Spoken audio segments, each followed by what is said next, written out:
Traveling the Vortex.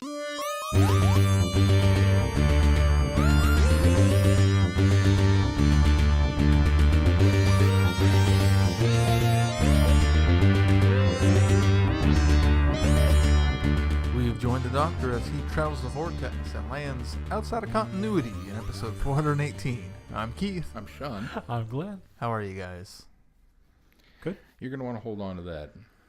I'm glad it's out of continuity. There are going to be other things coming up that are going to be outside of continuity, and so you're going to. Oh, okay. You want to hold on to that? You're going to want to revisit that. Everything's I will in try to continuity in remember a it. certain way. Even Gary Russell has retconned the continuity that he said this was part of, so we're okay. It's Doctor Who, where continuity doesn't matter. Continuity's out the window. Good. I've been ill. That's why we're recording late this week. I wasn't necessarily ill. I just had a really bad migraine, but got some rest, got some drugs, and I'm good to go now. So Excellent. yeah. Did you guys do anything fun? My daughter had a musical over the weekend. Unfortunately, her Thursday night show got canceled because school got canceled. Oh, Fortunately, yeah. they let them go on Friday, even though they were out of school on Friday as well. She was in Pippin. How was it? School's Pippin. It's pretty good. It's an interesting play. Musical. I had never seen or heard much about it. It's a good story. It's an unusual musical. It's got a neat twist on the end too. That's one I have not seen. I've not either. Didn't see any movies this weekend though, or this week. I bought a car. Oh, Yeah. what'd you buy? A 2018 Nissan Kicks. Oh, I'll be there. Is it out in the driveway? It is. Well, we'll have to go get a tour. It's got an orange All right. roof. Let me hit pause. We'll just take the listeners with us. Come on, let's go. It's really spacious. It's got an too. orange roof, you said? Yeah. What's the rest of the car color? Gray.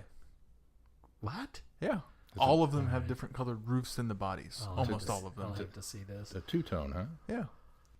Sean, did you do anything this week? Did you buy a car? I did not buy a Did you car. go see a musical? I did not go Did see you see any musical. films? Actually, I did see a musical. You did? Yeah. Lego Movie 2. Is that a musical? There's a musical number in it. Does that count? No. No. Okay. How was it? It's good. Not as good as the first movie? I don't think it's quite as good as the first one. But that might just be because, some of the novelty is kind of worn off at this point. Is that actually Bruce Willis's voice? Yes, playing? it is. Oh, I'll be darned. Spoilers. Well, it's in the trailer. Bruce has a cameo. No, it's good. It's very much worth seeing. You would, I think, very much appreciate it. It still has that same kind of sense of family, and it's giving you a lesson, and yet it's Lego, so the importance of using your imagination and that kind of stuff. It just once it gets over the hump of we showed you all this in the trailer for the setup, then it's like, okay, now it's getting good, but it took a little bit to get to that moment. Did you watch anything, Keith? We watched Venom.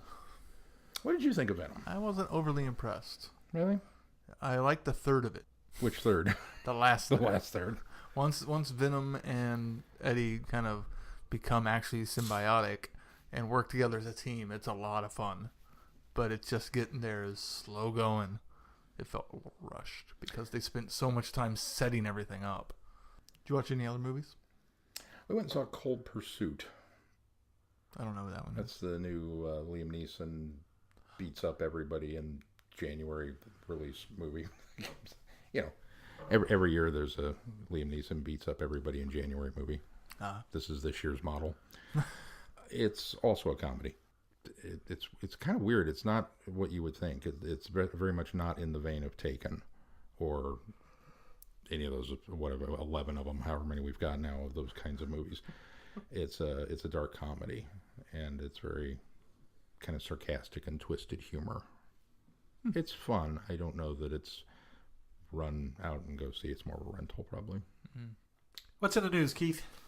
Doctor Who won BAFTA Visionary Honors as the best TV show. BAFTA Visionary Honors. Best TV show. Yep. So is this different from a BAFTA? I'm not entirely sure what. We are talking differentiates- about the last season, right? Yes. Series 11? Yes, Yep. for Series 11. Yep. Why did they win? It says Doctor Who is just one of several winners in categories celebrating diversity in film, TV, music, and public life. So I think it's celebrating the diversity of the show. Gotcha. Well, good for them. Yeah. It's a new initiative designed to recognize conservation and around diversity. So I think that's good. I think it's very good. Any award you can throw at the show, the better. Unless it's a Razzie. In other news, Twitch has announced that from February 17th to February 22nd, you will be able to watch 12 adventures featuring the Daleks on Twitch. So previously the marathons did not include many Dalek stories. Now they have more. Glenn, right up your alley. Yeah. We know where to find you. From Not 63's, that I don't own all of the Daleks stories on DVD anyway. But. Doesn't matter. It goes from 63's The Daleks to 88's Remembrance of the Daleks. Well, what'll happen is I'll sign in and be... It's going to be the bridge. The cabin. The gap. Yeah. Trying to get over the gap again. It's also going to feature the 5 Doctors, which wasn't included previously. Daleks are in that too. Yeah. Or a Dalek, rather. for about 5 minutes. Yeah. For us, the gap year has a whole different...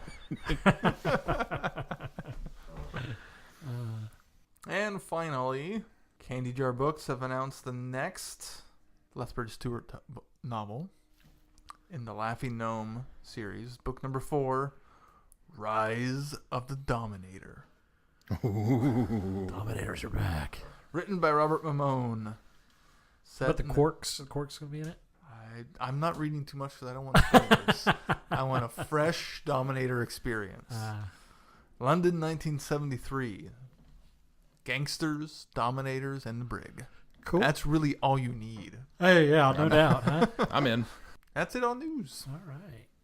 Well, shall we move on to feedback then? Let's.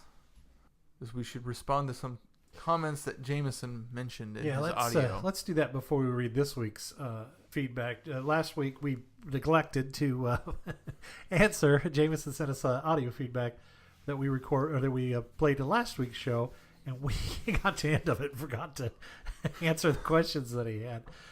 Jamie had a question for what our favorite Dalek and Cyberman stories were.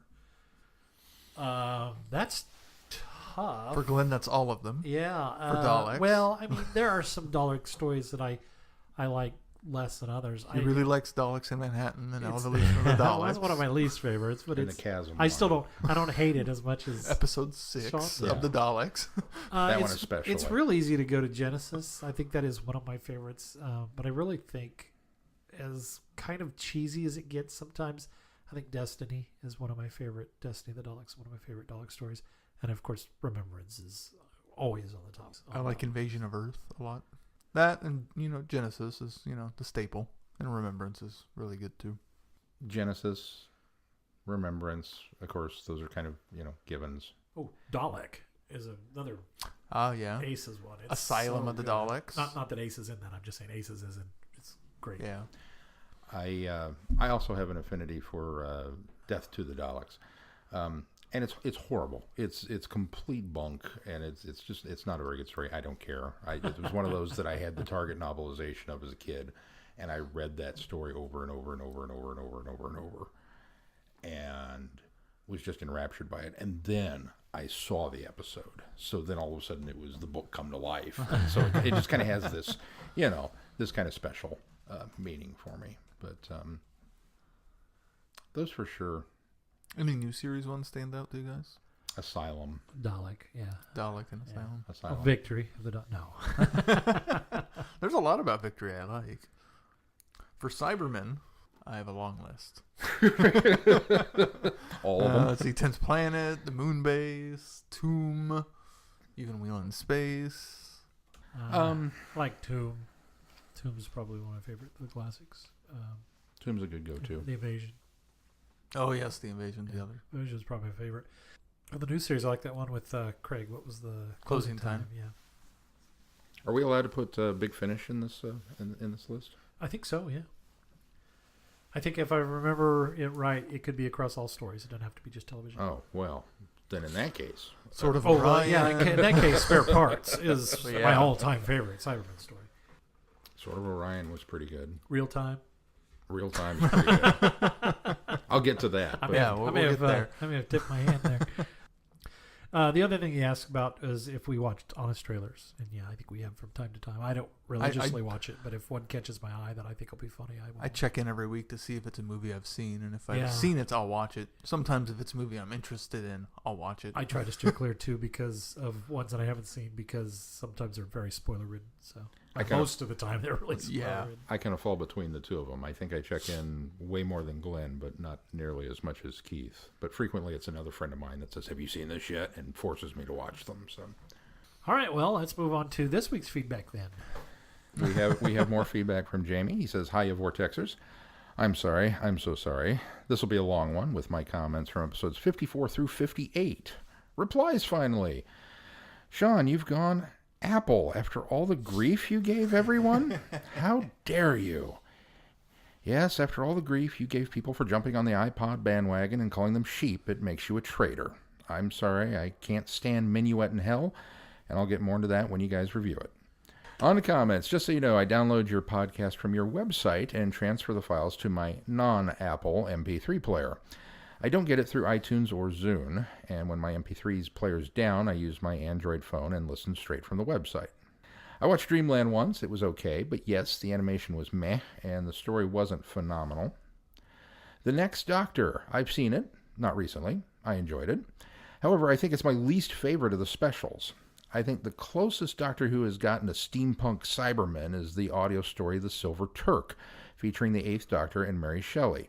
It's very Frankenstein-esque. I enjoyed it when I listened to it a while back. Episode 55, in the news section, you mentioned the rumor of Sophia Myles as Amy and Rory's replacement. This ended up not being true, but in this discussion, you talk about that if true, she wouldn't be playing Madame de Pompadour because, and I'm paraphrasing slightly here, Moffat would never have the Doctor swoop in at the moment of a companion's death to save them, only to put them back later. How are we eating our words now?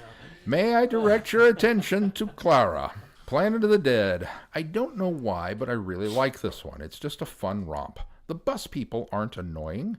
I like Lady Christina. Captain Magambo was nice, reminded me a bit of Brigadier Bambera. Malcolm Taylor was a little bit of that quirky scientist who was fun to watch, and also the music for this one is excellent. My favorites are Lithuania and A Special Sort of Bus. It's just a light, fun episode. Waters of Mars. So I'm not much of a horror or scary movie fan. I tend to shy away from that stuff. And yet, the creepy episodes are some of my favorites. Blink, Midnight, and this. This is essentially a base under siege story popularized during the Troughton era. It's claustrophobic, it's tense, it's suspenseful. A good episode that's way up there in the top David Tennant episodes for me. I don't think you'll get any argument from us on that one. Yeah, here. Also, a complaint of Sean's is the desert planet. Apparently, since Star Wars, everybody's doing desert planets, and he went on to list franchises that had desert worlds. Well, he forgot one. Dune. How could it's even in the title. How could a geek nerd forget Dune? Admittedly, I've only read part of the first novel and haven't seen any film version. I've gathered over the course of 50-plus episodes that Glenn has issues with anthropomorphic aliens, saying it's just laziness on the part of costuming prop departments. Glenn, when does the act of explaining this laziness become more effort than just coming up with an original design? It's true. Episode 56, The Ice Warrior Archive. I enjoyed the Ice Warriors, but like the creatures themselves, it lumbered through a long 6 episodes. Seeds of Death was good. The Peloton stories were also good, although the first one was better. Haven't read the comic you discuss, though the Draconians also appear in the audio paper cuts with Six and Charlie. I found that the Series 7 episode Cold War was in essence a remake of the Ice Warriors. It has some differences, but essentially it's the story of a scientist finding a lone ice warrior in a block of ice.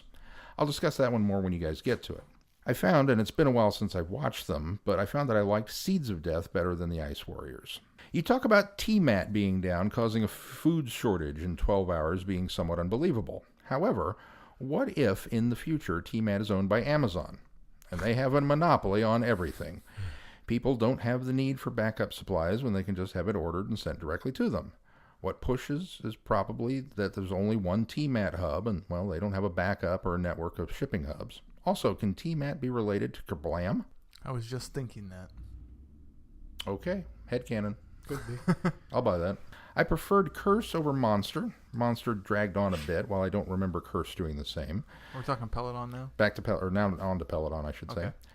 There's an excellent novel that occurs during the Doctor and Joe's absence called Face of the Enemy. It features Unit encountering a mysterious event, and with the Doctor gone, they're forced to call on both the Master and Ian and Barbara for help. It also acts as a sequel to Inferno. It's a really good one and one of the better classic Doctor Who novels I've read. Cool. I'll have to look that one up. Yeah. Moving on for the end of time itself. Before I discuss the episodes themselves, let me just say that your discussions and theories on Matt Smith's departure are quite entertaining. Each series 7 episode, a multi-Doctor special? Was that an idea thrown out? Yeah, probably mine. I really liked End of Time. Tennant is one of my favorite Doctors. Sim is my second favorite Master. Wilf is great. Rassilon was great. I like seeing Gallifrey. This was, at the time, the closest we'd gotten to the Time War.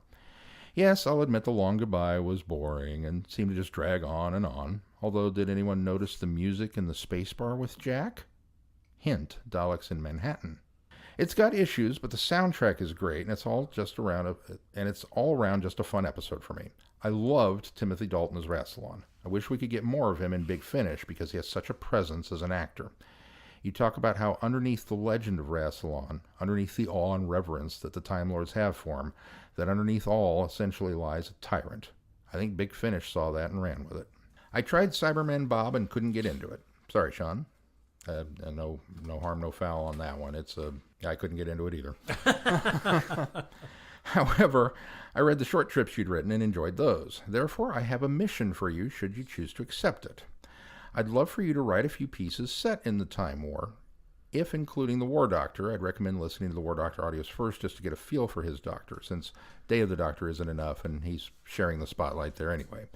I'm sure you could work up some great timey-wimey stuff that shows the sheer craziness of the Time War. I kind of sort of did the same thing with, what was the name of that one? For the Glory of Unicorns. If you haven't read that one, it's an 8th Doctor one that it's on the website somewhere. That's it's technically a Time War story, but it's kind of skirting the edges of it. I'll give it some thought. I don't have time presently because I'm hip deep in 20 other things and eyeball deep in some other stuff, but I will give it some thought, Jamie. You discuss the possibility of Rassilon creating the Weeping Angels out of exiled Time Lords. This is kind of fun because he's bringing up all this stuff, and I was like, I didn't remember talking about that. Cool. Did we really? I don't remember that. It's like old home week. Keith also mentioned listening to Zagreus. I find it confusing and epic, but I don't mind it. I'm not in the I hate it side of this story. But what if the Weeping Angels are related to the Divergents that Rassilon locked away in the Divergent universe? That's an interesting idea. Now that you've seen the War Doctor, do you think he fits in well between 8 and 9? Yes. I think so. Yeah. I'm happy with the way that Moffat turned worked out. some magic there, and it paid off. I really can't wait for your coverage of Name of the Doctor, Night of the Doctor, and Day of the Doctor. In my last letter, I asked for your guys' favorite Dalek and Cyberman story. He then proceeds to give his, and I'm going to let I let Jamie know off I will let you guys know, listeners, on. I have censored a fairly large chunk of his feedback here due to spoilers. He goes into his favorite Daleks stories in particular are from some outside media, Big Finish and novels, and they're ones that are in the pipeline. And they were fairly spoiler heavy. And I didn't want to know, so I excised all of that. Not much to say with the Cybermen story. I think Spare Parts is my favorite. We get the origins of the Cybermen here, and as far as I can tell, it doesn't conflict at all with World Enough and Time. Spare Parts on Mondas, World on the colony ship. I figured the colony ship was sent out first, and when they lost contact with it, Mondas just went ahead with the Cybermen program just as the colony ship did when it got stuck. My other favorite is The Harvest. That was a good one. Dr. Ace, and one of my favorite Doctor companion pairings, it also introduces Hex. It has the Cybermen trying a new tactic, regaining their humanity. It's just an all-around good story that tries to do something different. And we thought so too. I think we all came down on the side of that one. I'm going to say it now. I'm weird. I'm one of those rare people who doesn't mind spoilers. I'll look at TARDIS Wiki or reviews before listening to a new Big Finish or watching the newest episode on TV. I'm weird in that way. I understand the people that don't like them, and so I do try to avoid spoiling them. If I spoil things for you guys in my feedback, it's not intentional, and I try to include warnings. How many Second Doctor Jamie story audios have you guys listened to? I was pleasantly surprised to discover how well Fraser Hines was able to mimic Troughton. Did you guys find that well done too? Yes. I think you'll find out listening what we thought of some of them. We haven't done a lot of them, but I think Keith and I have listened to a lot more outside of the show as well. Yeah. So I think I've given you enough to talk about this time. Enjoying your show. Listening to you read my feedback had me chuckling and a few times laughing out loud at your comments. Keep up the good work, Jamie. Thank you, Jamie. Thank you, Jamie. Thank you, Jamie. We should also mention he actually gave us a little document that he wrote up, which is his review of the first 10 episodes of the Big Finish main range, Doctor Who main range, and you can find that on our website, travelingthrough.vortex.com, and we've posted the entire thing there, and you can read what he thought of those stories 1 through 10, and I hope you like them. I enjoyed reading through them, and we're hoping that he'll do more that we can include that way as well. Yeah. Got another piece of feedback this week, right? Up next is Allie. Allie writes, "Hi from a UK listener. Good evening, gentlemen, or whatever time it happens to be when you read this. I thought I'd stop by to say hi and how much I enjoy the show. I've been a regular listener for just over a year now and found each episode to be fun, informative, and entertaining. It was interesting to hear your take on the latest series as it happened, your overall opinions and what specifics you agreed and disagreed on. Beside the main series, I particularly like that you give equal attention to Who in all its media formats, TV, audio, books, fan films, and comics.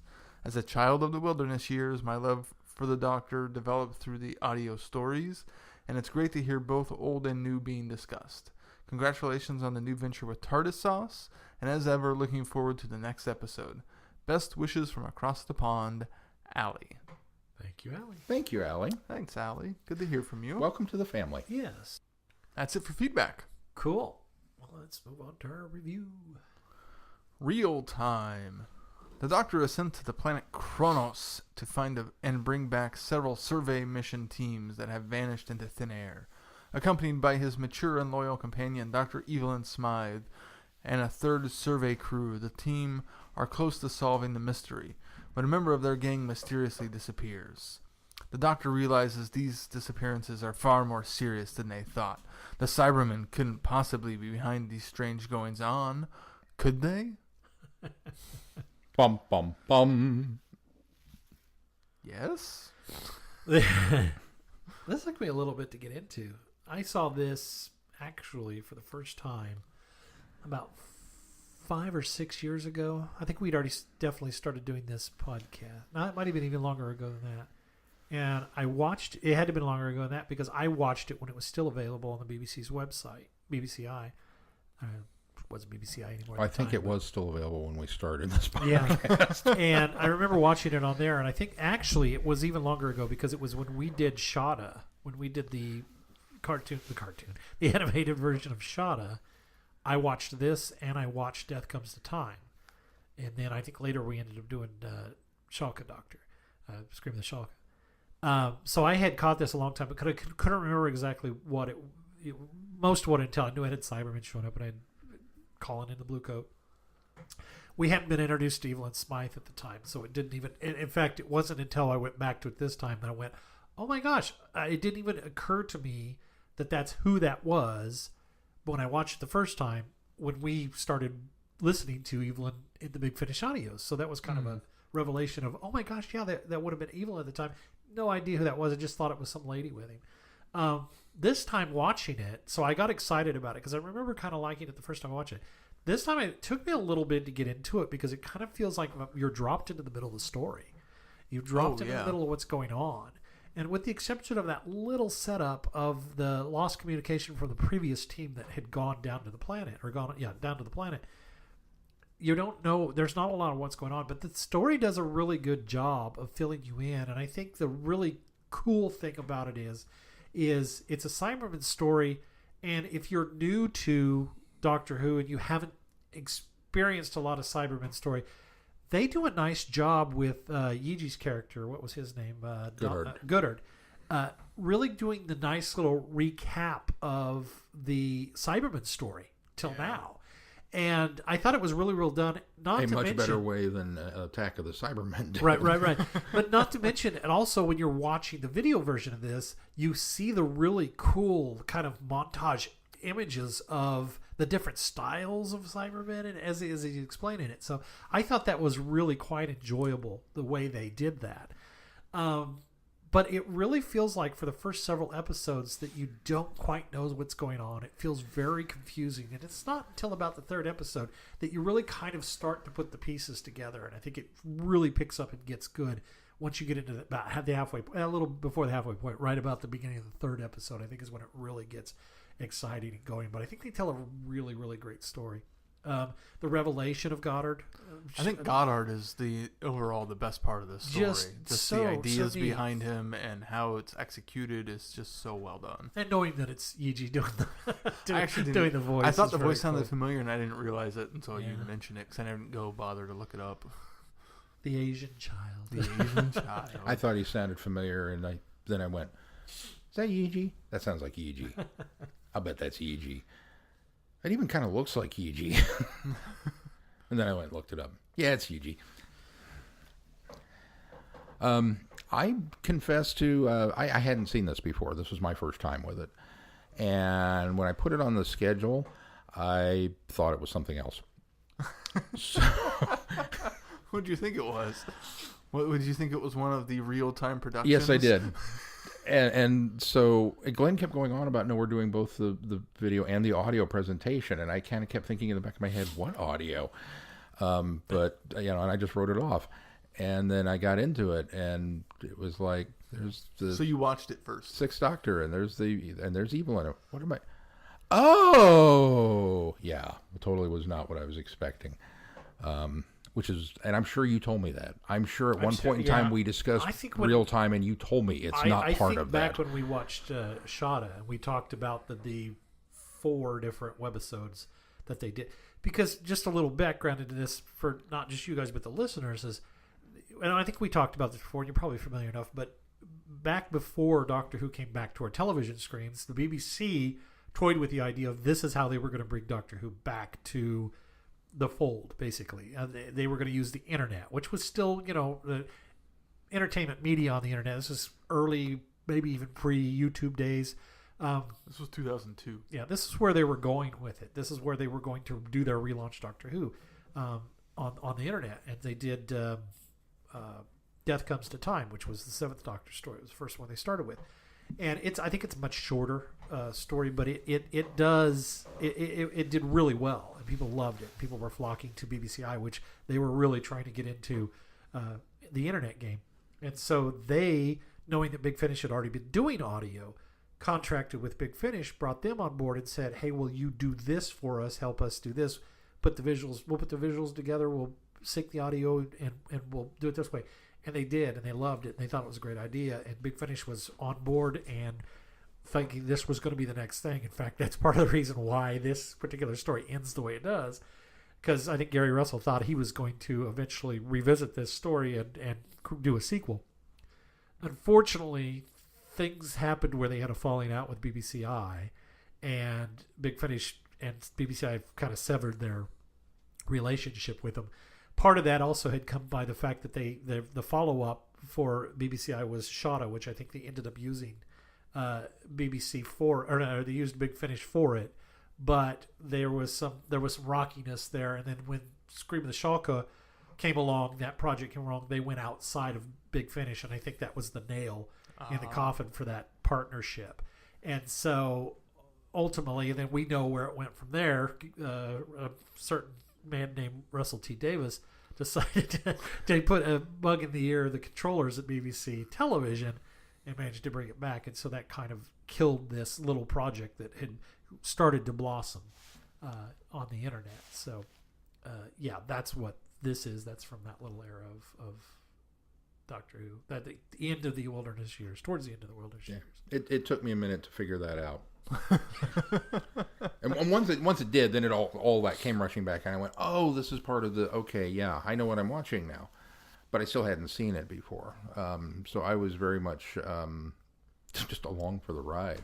And I agree with you. I think it's a little slow to get going, and yes, you're dropped off in the middle of it. But the part of that I think is kind of the gimmicky charm of doing events in real time. Yeah. That the whole story is set over the events of an hour. It isn't necessarily. Well, mostly. That's what they were shooting for. Yeah.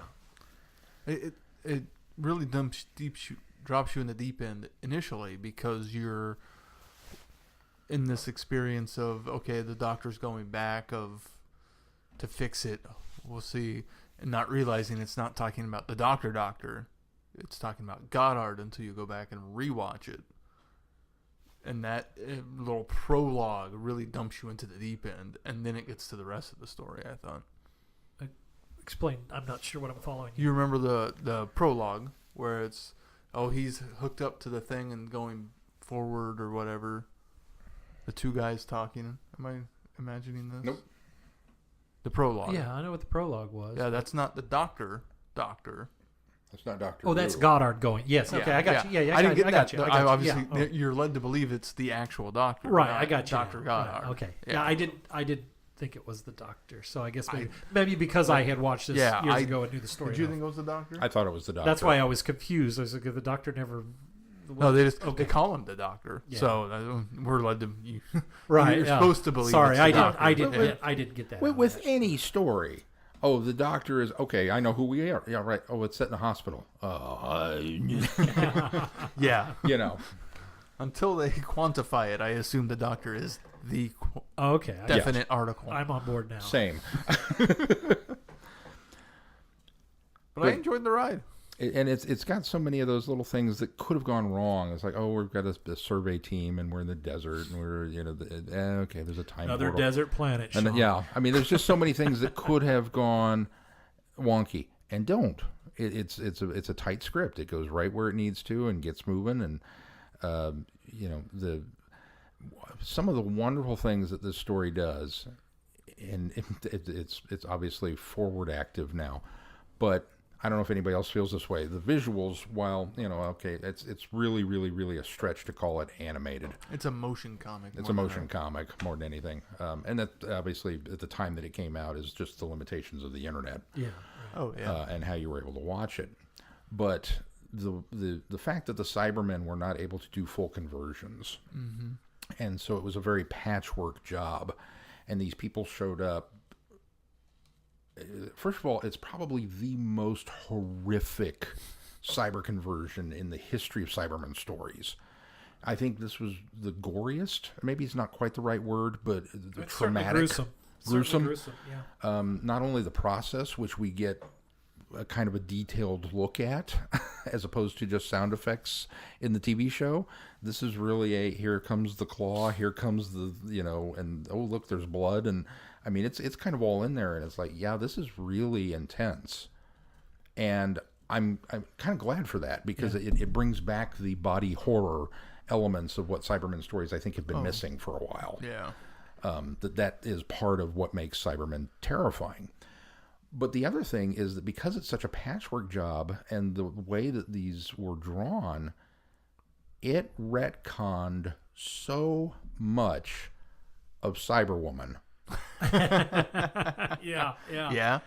I thought of it this time fixed too. So much of that episode for me that it was just like, same thing. Okay. Yeah. It wasn't quite a full conversion. So all right. Makes sense now. It's not just Torchwood being, ooh. I don't remember if it had it on the copies that we had, but the original version actually had a warning to parents. I think it was episodes 3 and 4 had a thing on the front that warned that some scenes not suitable for young children on these.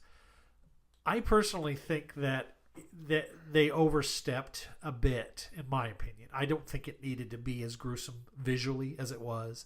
Probably right. I think audially, I think it worked well enough, and it especially, and maybe it's because I watched the video version before I listened to the CD, but the visual wise, I think you still could have got the impact that needed to be delivered there from just the audio of it happening in a couple of clever scenes.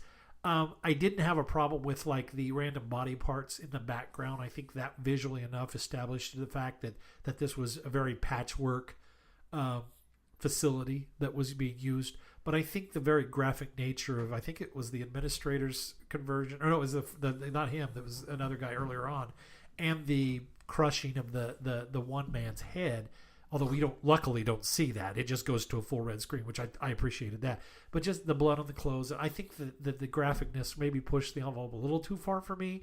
But it's okay. I'm not putting them down for it. I just think it was a little much. Mary Whitehouse would have had issues with this, especially for Doctor Who.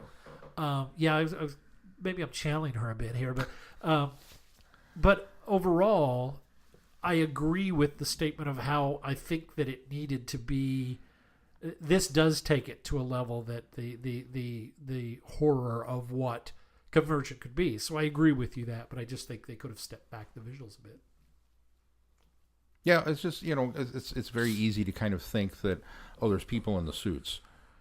And you think of it as a suit, especially new series Who with the stomping around. That it's a clamshell mechanical. No, it's an not. Iron Man suit. It's not an Iron Man suit. It's right. very much a different thing that's happening here.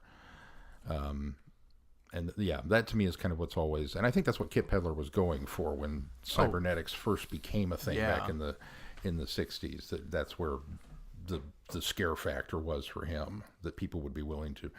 You've got a bionic eye. What do you that kind of thing. So that to me is kind of where the Cybermen have always been scary, and this sure brought it home. Followed by that ending. Makes me glad this isn't true continuity. Wow. Ill prepared.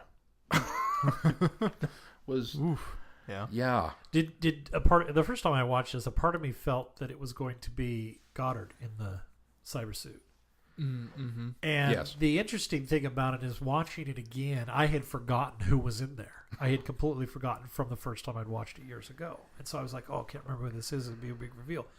So then when the big reveal happens again, I go, that's right. Wow. And it's much more impactful now knowing Evelyn the way I do. Mm-hmm. And so there was that huge moment of, wow. And then I went back and listened to the CD, and boy, does it put the frame of her having the conversation with the controller about who are you reaching in there?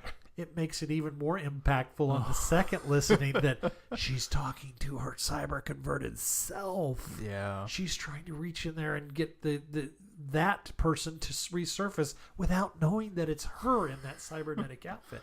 And I thought, wow, how it just, the second time through was like, whoa, this is just too surreal and creepy. It really, and a good portion of that is Gary Russell's writing, but a good chunk of it is Maggie's performance. She's just, she's always good as Evelyn. That's why I think why we all fall down on loving Evelyn so much as a companion. But in this one in particular, that moment just really is a standout among standouts. Yeah, it really is. And Collins, he's great. He's always great. And Yiji was great. Did you guys notice the cat brooch? What was up with the cat brooch? So I did some looking into this because they would show the cat brooch frequently. Did you notice the cat brooch would react to certain things?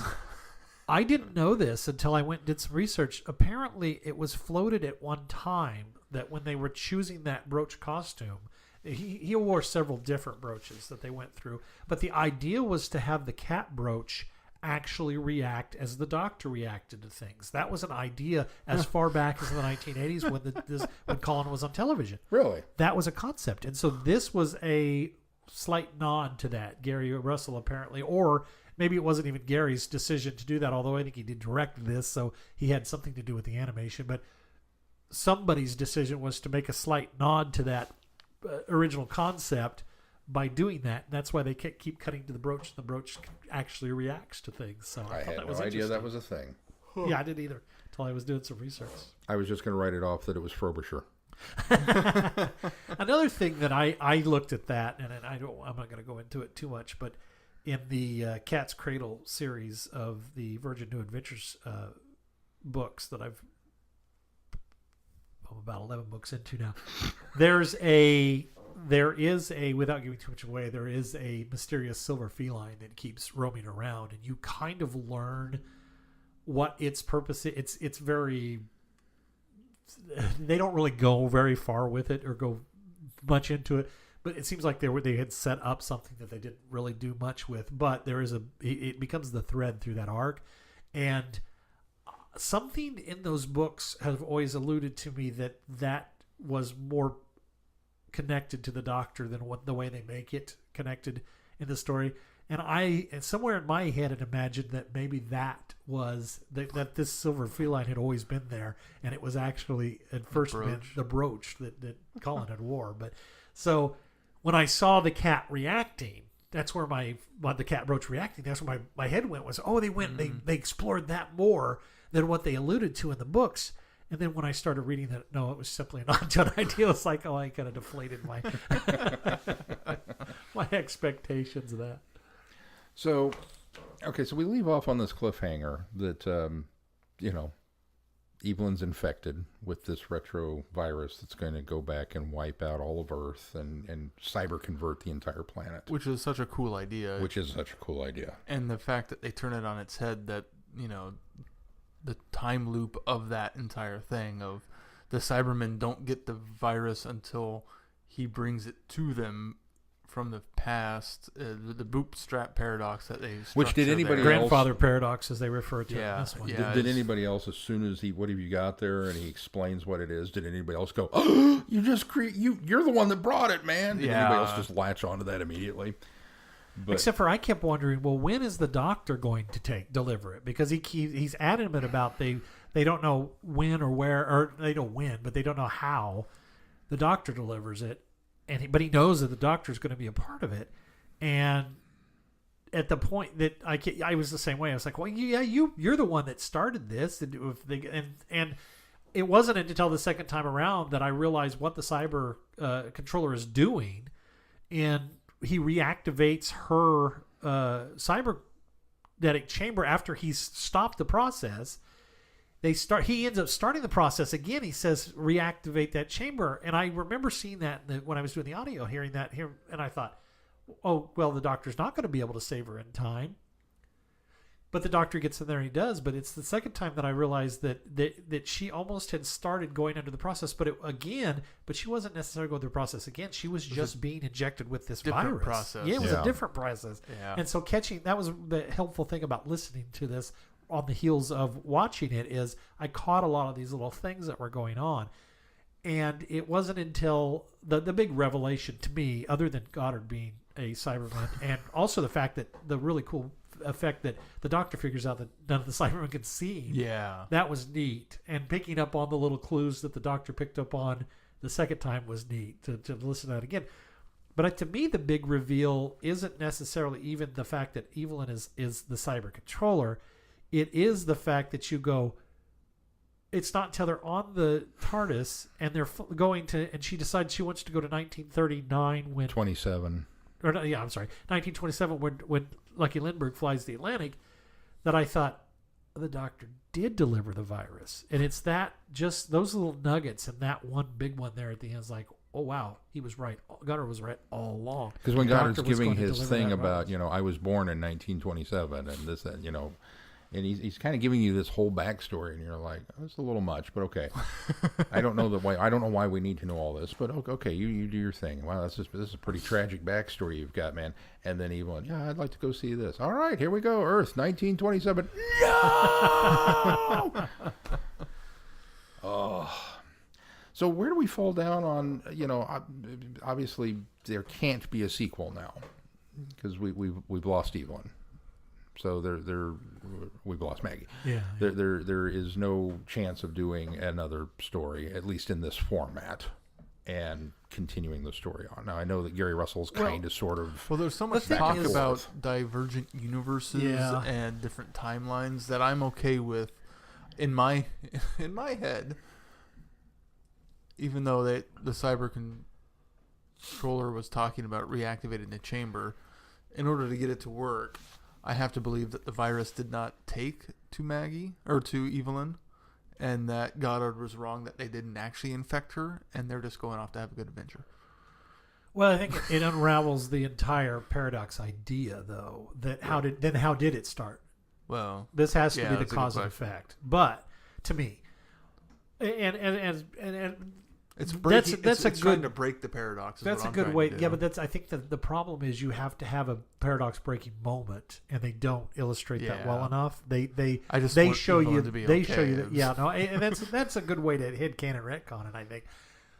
Ultimately, I think what you have to come down on is you talked about divergent areas and things like that. Is Gary Russell, after the falling out with BBCI, he decided, well, we're not going to make this continuity. This doesn't count. We'll just and he actually lobbied for Big Finish to say no, this doesn't count the thing. Ultimately, later though, he alludes to it and. Spiral Scratch, which I haven't read yet, but from what I understand is he alludes to it well enough to kind of give maybe a finalized continuity answer to the mystery of what happened here, and it sounds like it's an alternate timeline Doctor and Maggie Evelyn that because they were already a part of this paradox, were already in an alternate or divergent universe from our own timeline, from at least the Doctor and Evelyn that we know timeline. Which makes and sense. I think that's probably the simplest way to fix it, is to say, yes, these are a series of events that happened outside of this time. The books have done that in the past with several things. We've done that with Shaka Doctor, where we've sort of explained away. Some of us are still waiting for that.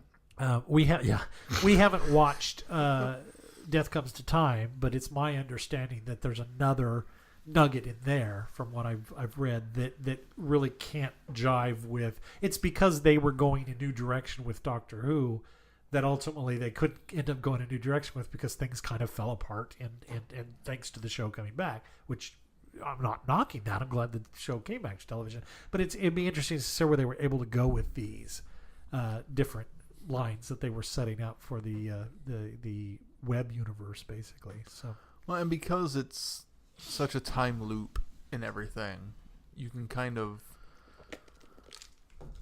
rationalize in your head that they entered this divergent universe, and another Doctor and Evelyn continued on, and this Doctor is kept in a loop continuously.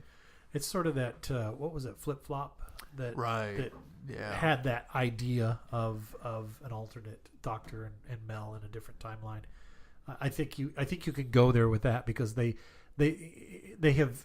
I think that was probably after this. Yeah, but they have established a precedent for it. Yeah. So I think that you can explain it away that way. There's a lot of Doctor Who though that you can explain away that way. The early comics you can explain away, inconsistencies. That's just the easiest explanation. It's a it different certainly universe. is. And sometimes it feels like a cheat and a cop out. But what about those of us that want it to be canon? How do we fix it? Well, I think you can still canonize it by including that. I think that's how you do canonize it. That's how it is canon. I think unless somebody directly writes the sequel, or in a story down the line that we listen to, somebody makes at least a direct connection to it, it can't be pure canon, because you can't just assume that the second part happened. Right. That there was a whole adventure. Right. And they broke the time loop. Paradox, they broke the paradox, and then went on to arrangements for war, whatever the next Evelyn adventure would have been. You can't make that work without somebody actually writing it down. I think you can, because in my head it happened that way. You can. That's how your headcanon works. Ours is mine is it's a separate, different universe. Yours is they fixed it. They have to fix it. Maybe they have to fix it. You're right. Maggie Stables has passed, and there's no way to do it now. But I think that until it is done, it's broken to this point. Okay. And without stretching the boundaries and saying alternate universe, or because I can't accept that she doesn't. Yeah, I can't accept that they don't fix it.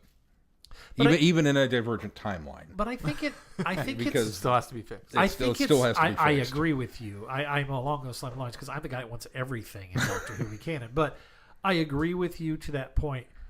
And I also accept the fact that they went back, they watched Lindbergh take off, and then they went on to Arrangements of War or whatever came next in the line here. And that still progressed that way. I also think I can accept the fact that maybe there is an off-story adventure where the Doctor resolves this problem. He doesn't obviously he doesn't know. We aren't let on that he knows that they left. He didn't hear Goddard trying to warn him that she was the one in the suit, and so ultimately he'll have to find out that that's the case because we know that Maggie's story goes on. At least to a certain point, we're not finished with her story, but without that happening. So I suppose maybe someday somebody might. Maybe Gary Russell will pick up and write a Titan comic that ties into real time and fixes that. There you go. There you go. That's the Sixth Doctor story they need to do. Here's what happens: is they take off and they're headed to go to Earth, and the 12th Doctor shows up. He lands his TARDIS inside the other TARDIS, and at the last minute, he snatches Evelyn from her timeline and saves her from dying, and then puts her back later at an appropriate point. So there's no virus. There you go. Fixed. He Moffats it. He creates another paradox. Hey, fight fire with fire. What else on this? It's a really good story. The difference in the CD isn't much. I was really kind of surprised because it was the first time I'd listened to the audio. I read that there are 2 inserts that add to it. The beginning in the TARDIS when they're discussing the coat, which I think was fantastic. Oh yeah. And as we now know, this is the story that introduced the blue suit rather. And now we learned that it's his morning suit because they had just come from a funeral. And so Sixth and Evelyn. Yeah, absolutely. That whole discussion is like this wouldn't have worked with any other Doctor. No, I agree. Companion not pairing. at all. And it's funny that the reason for the blue suit is the fact that the limitations of creating a webcomic, basically. When they didn't want to do all the different colors, so it's just simpler to paint a blue suit. But to have that set up with that, her actually allude to that, because I think this came out in August 2000. Would you say 2002? 2002. And the CD came out just a few months later in December. So they didn't have to explain, but they did. And so I think that was well done. The other thing escapes me. I did not notice another place that was different from the video. It was just that TARDIS, but from reading the wiki on it from fandom, there is apparently one more insert in there, but I wouldn't have been able to pinpoint. I think it's a little bit more on the planet. With the survey teams. Yeah, I think it's a little more exposition. It type seemed stuff like there may have been a little bit more of the crew inside the temple with the Doctor prior to Goddard explaining the backstory of the Cybermen. It seemed like there was a little longer gap in there, but I couldn't identify what dialogue would have been new. So maybe that's where it's at. That could be. Yeah, there wasn't much difference. Anyway, well done, and it just it's a what could have been, I think, for Doctor Who, and it's neat to explore that, and to see some of the lead up out of the wilderness years for Doctor Who to make a return, even if it hadn't made it back to television. At least they were looking at other avenues to tell new stories, and I think that the BBC was wise to go that way. I think they ultimately made a better choice by bringing it back to television, Yes. but. Makes me look forward to seeing Death Comes to Time, too. Yeah, because that'll be the last of the web stories that we have not tackled, which is funny. We're doing them backwards. Although I think we did Shada first, then Shulka. I'm pretty sure I think we did. Shulka. Did we do Shulka first? Yeah, we are doing it backwards. So Shulka order. and then Shada and then, reverse order. Well, it wouldn't be Traveling Vortex. Seems about right. Sean, what do we got coming up on the schedule? Well, we're going to do some more Big Finish next week. The schedule is posted, by the way, for those of you that like to follow along and do homework, as it were. And the episodes are right this time. Thank you, Jamie, for pointing out my mistakes there. Where is it? I'm glad somebody else can do it for a while. Yeah, somebody has It to. doesn't have to be me all the time. We've got a couple of Big Finish Companion Chronicles next week. 5.5 or Series 5.5, A Town Called Fortune. So we get a little bit more Evelyn. And 5.7, Perry and the Piscon Paradox. So we will talk about both of those next week. And then, Jamie, before you ask why we're skipping that, there are reasons. We can't say. There are reasons. There's a method to the mayhem. And then some more alternate Who the following week, as we're going to do some more Torchwood. We're going to do the Titan Comics Torchwood Volume 2, along with Big Finish Torchwood Fall to Earth. So, cool. More on that as we get there. Yay! Well, don't forget to support us on Patreon if you can. We appreciate those of you that already are. Is there anything else we need to touch on this week before we close it? I don't think so. All right. Well, that's going to do it for this time. Until next time, I'm Glenn. I'm Sean. I'm Keith. Cheers. Good night, everybody. Be seeing you. Thanks for listening. What he said. You have been listening to Traveling the Vortex. Doctor Who and all of its associated programs are owned and trademarked by the BBC. No infringement is intended or implied.